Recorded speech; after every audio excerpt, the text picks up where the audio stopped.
Alrighty, I know like in the past couple vids I haven't been talking, but that's because it's just specific content that I've usually uploaded every year that usually I don't need like talking or anything like that. But for this video, I definitely need to talk, and that's talking about the 180 gear that's currently in test room, whether it be the raid gear that got upgrades, that's which I've been pointing out multiple times in videos in the past, as well as the new world gear. And I know that the number one question is like asked by people, should you farm it? And this gets always asked every year, and I always have the same answer. They have minuscule upgrades. If you want to upgrade them, that's completely up to you. That's the straightforward answer. If you're just fine with whatever gear you currently have, you don't gotta upgrade anything. But if you want to be a min-max and you want to do advanced combat, or you want to do PvP, the answer is yes. But if you're just a casual player, you're still fine just using your Reaver gear, for example. You're still fine using your Salinopolis gear. You don't need to upgrade unless you want to. That just comes down to personal preference. But let's go over all the gear. There's going to be a portion in this video, probably towards the end, where I just go through every single piece one at a time and with no commentary or anything like that. So that's going to be at the end. So if you just want to look at the gear, you don't want me to commentate over it, skip to the end. I'll have a section for that, specifically for the world gear and as well as the raid gear. So be on the lookout for that. But if we go to Darkmoor and we go to the spawn area in Outsider's Camp, there is a vendor right here that has all the gear. Now I do have a crafting benefit on, so ignore that. And also I bought all the reagents from the test shop because I've been actually farming badges on test room to craft gear for a video, probably later today or tomorrow. But yeah, I've been recording a lot of videos, so it's been kind of tough. But this is what the gear looks like. This is the hat cosmetically. This is the robe cosmetically. We have the boots, the wand. I wish the wand had like slight effects on it or something. And then the Athame doesn't really matter. I guess the Athame ring deck don't really matter cosmetically what they look like. And the picture for it. So if we're gonna look at storm stats, just because we are on a storm, and you guys can see the difference when it comes to it. You get 1 extra damage, you get 35 crit rating, 4 block, as well as 12 HP. That is the main difference. And when it comes to the item card, you are getting a Stormblade. You're no longer getting a Bounce Blade.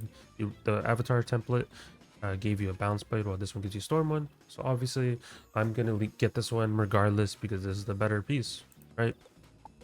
The robe on the other hand, I'm not going to be using. I do like how it does give you a balance blade, so your balance blade isn't going away anymore for you PvE heads. You do still get it, but now it's just on your robe. But when it comes to stat wise, Daemonic is still better. You're still going to be using your Daemonic robes. You're still going to be using your Motorist robes if you open them from the packs, because the pack variation is the same thing as Daemonic. It's just one's a pack, one's from a raid. It's verbatim the same exact stats, other than the item card, of course. But the new robe, not really too crazy, at least in my opinion, for your PvE heads.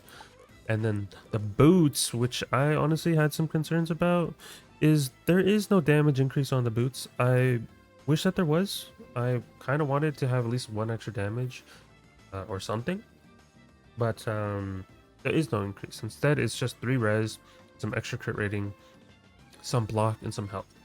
And what they did with the item card on the boots, I'm not a fan of. It gives Galvantic. I was hoping for the return of the Storm Trap. The Storm Trap on the boots, on Reaver boots, are still so good. They've been used for so many things in advanced combat and whatnot. And, you know, you still have that option. So I'm still going to be keeping my Reaver boots. I know some people are going to ask, what if I have Avatar boots? In all my gear guides, I've mentioned that I do like the Reaver boots because the fact is I get an item card of my own school's trap. And these are now buffed to 40%. So I still will be keeping a pair of Reaver boots in my inventory, just in case if I ever want to lose 3 res and some tiny block in health and health, because I treat that value of that Storm Trap higher than Galvantic. There hasn't been reasons for me to use Galvantic ever since Reinforce exists, Frenzy exists. I don't really lean towards Galvantic. The only people that use Galvantic, in my opinion, are people that are doing PvP. In PvE / advanced combat for like raids and like challenge modes and whatnot, I don't really lean to them. Frenzy exists, and other cards exist, and you know, I still think the Storm Trap is better, but that is my honest take regarding that. And then the wands, actually, which I'm kind of surprised about, which you guys will see when I go over the raid template. and whatnot with the upgrades is that it's the exact same stats verbatim as the raid template.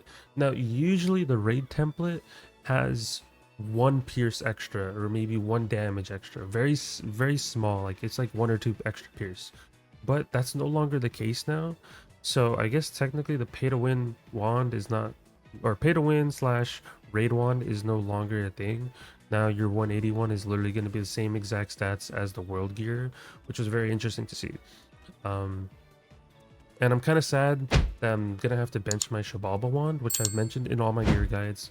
That I like the Shababa wands. They give you a utility card as well as giving you so much damage and shad rating, um, which is what I prefer. Just I'm not too much about the shatter. I'm not really much of a shad guy, but I do like the utility from the Starblade. The one difference though from the raid template at 180, of course, which is the new one, the crying, not the crying sky one, the the Ghastly Conspiracy raid set, is that gives shad rating. So technically, if you care about like min max, I guess if you really want to, you can lose some other stats from here and in return you get shad rating, which by default I still think the raid wand is going to still be better for you casual PvE heads.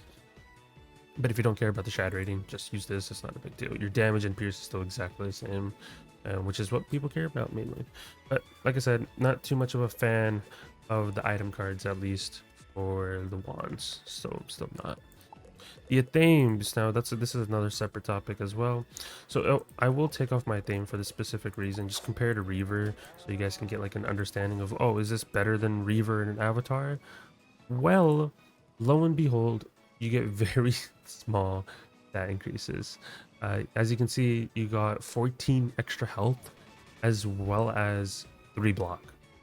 Other than that, there has been no damage increases, no block increases, or no pip increase, sorry. None of that. Which, another thing is, it should be increased, I feel like, maybe by like 1%. I know some people are like, well, I don't want to do, I like using my other set. It's like a topic for like a lot of people. Like, should it be increased? Should it not be? Is there a reason to even farm the world gear? And then there's the other thing is, like, some people like keeping their gear. Like they like, oh, I want to keep my avatar gear. I want to keep my roof gear. I don't want to upgrade. It's too much work every year. So it's like two sides of the communities, or two different sides of the communities clashing at each other. I want more damage. No, I don't want more damage because I've already farmed other sets. I don't want to refarm them. But if you guys have already seen the 170 build guides, you guys would know that I actually don't even use the Reaver theme. It's an option, which I've mentioned. I actually used the Gold Key Boss template, which is the Shockingly Gust knife. I do lose a little bit of HP, but in return, I do get access to a triangle jewel, and I put on an epic jewel. So that's what I've always preferred currently, at least. So I still am going to be using this instead of the new thing, instead of Reaver, instead of Avatar, just because this still exists. Of course, once an 180 variation of this comes out, then yeah, and that's not going to come out till I think next year, basically, so spring or summer, whatever. So we still got a while, so we're going to be using that. And then when it comes to amulets, the raid amulet is still going to be better. It offers extra resist. You can see this is I'm comparing a 170 to a 180, and the fact is I'm still having better res. I'm pretty sure the 180 variation of the Ghastly amulet is even better, because the fact is you're just getting a little bit extra health and you're also getting extra 2 res.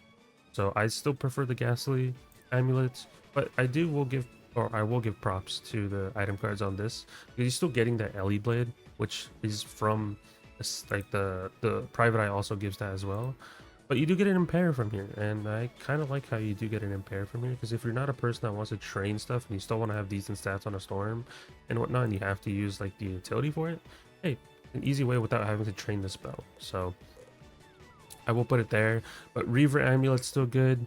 For example, I don't really like the Avatar amulet, but Reaver amulet's still good. It's very easy to get compared to all the other Reaver gear, because Crash drops it, and Crash is pretty easy to farm.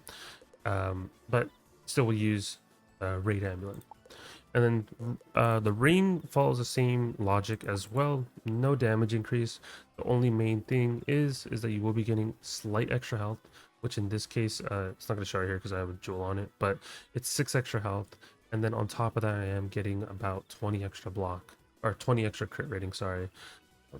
Which very slight increases to crit and whatnot, but no damage increases at all. And then the decks, I believe all the decks on like the main damage ones just give you an attenuate. So if you are a person that cares about like attenuates and whatnot in your PvP strats and you want more attenuates, more copies essentially, this would be like your deck to use, as well as you do get decent stats on it. But when it comes to deck, you're still going to be using um, the private eye one. Just because even though this is a 170 variation, you still are getting more health. And I'm pretty sure the 180 variation gives you better stats overall, in my opinion. And the item card for you PvE heads is honestly better. Like, I still prefer the private eye one. And I'm glad that they didn't change the raid item cards. My main concern was, are they going to be changing their raid gear and their item cards? And they didn't this time around, which usually they do, and I'm hoping it stays that way because the item cards this time around on the private eye set is really good. So I'm hoping that they keep that, and that wasn't just like a mistake or something. Another thing that they did was certain schools got increases to their, I think it's all of them, if anything. I believe all the schools, right, 36, yeah, all the schools got increases, very slight increases to their health jewels. So currently on Storm, the health jewels that you currently use is 525, and the new one's 530. So all your square jewels are getting +5. So on a traditional build, you're only getting 5 extra health, or maybe 10 if you do rock a Reaver theme, technically, or even a new theme. So technically you are getting slight increases, but for me, I'm only getting 5 extra health on my normal setups. So that's a thing. No increases to block or whatnot and outgoing, so there's that. And then accuracy and pips and whatnot didn't get changed. And then circle jewels, they did add 180 variations. So anything that says bright on it is all 180 pieces, which, like I said, I will be covering towards the end of the video. And then I know some people are going to ask, did they increase pierce jewels? No, they did not. We're still at a static 6%, which is going to be for a while unless they for some reason change it up. But 6% is the max. And then I believe when it comes to damage jewels for your own school, I don't think that they were changed. I believe at least someone would have brought it up to me. No, I don't think, I'm pretty sure. Bright Amethyst, no. I think basically the only thing that increased jewel wise for circle jewels is off school stuff. So if you want to like cosplay or like dual school, those jewels actually got buffs to certain damage percentages. So there's that. And then when it comes to tier jewels, everything is the exact same thing as I believe Salinopolis Fender. The only thing is, or not Salinopolis, sorry, it's the same item cards as Wallaroo. So it has all the blades and whatnot. The only thing I think people were pointing out to me was that there was a moon shield added to here. Now you can get a moon shield tier jewel. My only downside is I don't know if they're going to be adding the traps and whatnot from Salinopolis to this world. Part of me wishes that they could, but if you do want the tier, like the tier traps, now you are going to have to do Salinopolis still if you really care about those item cards. I know certain advanced combat builds do use them, so that's the one downside because you can't get them from here. So you'll have to do Salinopolis if you care about those, and you have to farm those badges and whatnot, which is a tad bit annoying, I will say. Power pins, I believe they didn't get changed other than the conversion pins. We got 180 ones, but when it comes to accuracy, everything still remains the same. No increases there at all. I'm hoping at one point we do. And then when it comes to mending and shield pins and all that stuff, or like literally shields, I believe every school now has a mending pin. I think the one thing that they didn't add to the shop, which is I'm pretty sure is an error, is there is no storm mending pin here, unless I skipped over it. But I did not see a storm mending pin here. I'm pretty sure it's supposed to be here because every school got 180 mending pins now. So like for example, Myth has one, I believe. Yeah, Life has one now. It's 46. I don't know if Ice got one. Yeah, Ice. Yeah, basically Ice got 46 one. So that's a thing. And then you have 27 on Fire. Yeah, Death got one. So yeah, basically every school now has access to mending pins, which is a crazy statement to say. But yeah, the only one that's not here is Storm, but I'm pretty sure that's a mistake. So before you guys put in the comments and whatnot, pretty sure it's a mistake because every other school is the ones there, but not storms. Now, the big change that I know so many people have talked about, and I will talk about in a separate video because they're still changing it due to the stat caps and whatnot, is that storms basically can cosplay any school, and they're just better hitters as compared to their other school. So, for example, if I want to cosplay and I want to play as a life, but I want to play on my storm school, I can have like 300-400 damage towards my life stat and be basically a better life wizard in casual PvE and do a lot of damage. Prime example, if like I'll show you guys, is if we look at life punishing pins for 180 or on a storm, a punishing pin is doing 4 pierce and 50 damage. So if I had 2 of these on each piece of my gear, so my hats, my robes, and my boots, in total I have 300% life damage, and that's not even putting damage jewels or anything like that, or even running a pet. I'm getting 300 damage just strictly off of sword pins. And this is also assuming if you're using a hat that has 2 sword pins. So like also with like an accuracy thing as well, just so you can like have decent accuracy as well. But just putting that in perspective, 300 is crazy. So you can do that with like other schools too. So like, for example, if I want to cosplay Myth on a storm, you guys will see, for example, right here, I can have 4 pierce and 45 Myth damage.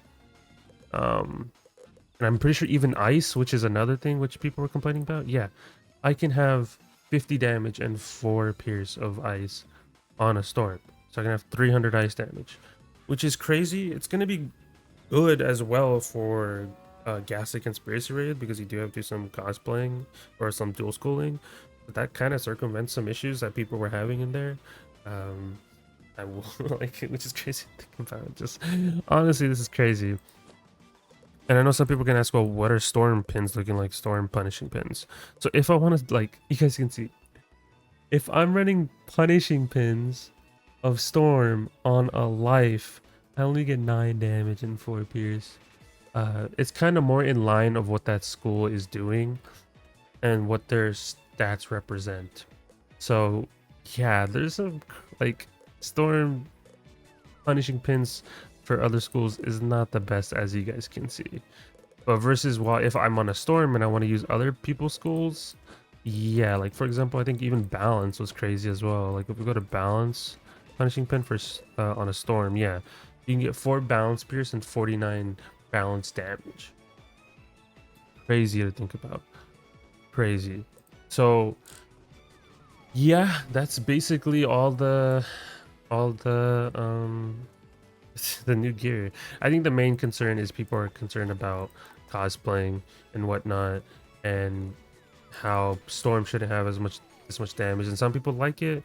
I know there are some storm mains that are really looking forward to this, and then there's also some people that are just really not a fan of this. We'll have to see what player feedback looks like and what other people think. Of course, you guys let me know your thoughts about this in the comments down below. Like, are you guys okay with storms just being outright crazy with their cosplaying stats? I know some people were asking as well, what about life and ice? I'm pretty sure life and ice technically didn't get changed, so there's that. Another thing I do want to talk about is if we go visit the raid, I'm not gonna, or like the raid gear, I'm not gonna spend too much time on it, just because I kind of like went over that discussion while we were looking at that gear, which I'll just have at the end of the video, just me going over the jewels and whatnot. We go here and we talk to Gwen, and it should be fixed. On a previous test run build, it required yeah, that's fixed. On a previous test run build, it required Shababa and Hanhao gear, which was not intentional. So now this is actually having the correct items, but you guys can see how there's a very slight damage increase on this. And if we look at the Shocking Wand and we compare it to the Shababa Wand, which is what I was currently using, is right here. This one, yeah. Is it? Oh no, that's a piece. Where's the rod? Right here. Yeah, 180 rod. So this is the difference. You guys can see. I get 3 extra damage, 26 crit rating, 3 block. And then, of course, the one downside is, since I'm swapping from Shababa to Shocking rod now is I lose my Starblade.